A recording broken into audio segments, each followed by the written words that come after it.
Hello friends, movies all অ্যাবাউটেই আপনাদের স্বাগত। আজ কিছু টুকটাক ইনফরমেশন নিয়ে এসেছি আপনাদের সামনে। কৃতি শ্যানন এবার একটি হরর মুভি করতে চলেছেন। আনন্দ এল রায়ের এই ছবির নাম হতে চলেছে নৈনাভেলি। এই ছবিতে কৃতি ছাড়া আর কোন অভিনেতারা থাকবেন তা এখনও প্রকাশ্যে আসেনি। এই মুভির প্রি প্রোডাকশনের কাজ শুরু হবে জানুয়ারি মাস থেকে। করণ জোহর প্রযোজিত বিবেক সোনি পরিচালিত একটি রোম্যান্টিক কমেডি মুভিতে দেখা যাবে আর মাধবনকে। এখানে তিনি একটি মধ্যবয়স্ক লোকের চরিত্র প্লে করছেন, যিনি একটি ডেটিং অ্যাপের মাধ্যমে বয়সে অনেক ছোট একজনের সাথে সম্পর্কে জড়াবেন। মুভিটির নাম প্রথমে ঠড়কি রাখা হলেও এখন নামটি পরিবর্তন করে রাখা হয়েছে আপ জৈসা কোই।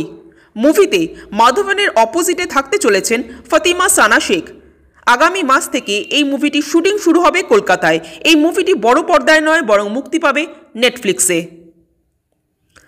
সুপ্রিয় ভৌমিকের পরিচালনায় পরের বছর মুক্তি পেতে চলেছে ডু নট ডিস্টার্ব। স্বামী স্ত্রী সম্পর্কের সমস্যা নিয়ে এই ছবি। মুখ্য ভূমিকায় রয়েছেন কিঞ্জল নন্দা, প্রিয়াঙ্কা সরকার ও চন্দন সেন। অনুরাগ বাসু পরিচালিত আশিকি 3 মুভিতে এবার দেখা যাবে কার্তিক আরিয়ান, তৃপ্তি ধিমরি ও শর্বরীকে। অ্যাটলির মুভিতে সলমান খান থাকতে চলেছেন, সে কথা আগেই জানা গিয়েছিল। এবার সেই মুভির স্টোরি লাইন জানা গেল। মহাকাব্যের আদলে পুনর্জন্মের গল্প নিয়ে মুভিটি তৈরি হচ্ছে, অর্থাৎ অতীত ও বর্তমান দুই সময়কালকে তুলে ধরা হবে। এই মুভিতে সলমান ছাড়াও আরও একটি বড় ফেস থাকতে চলেছে।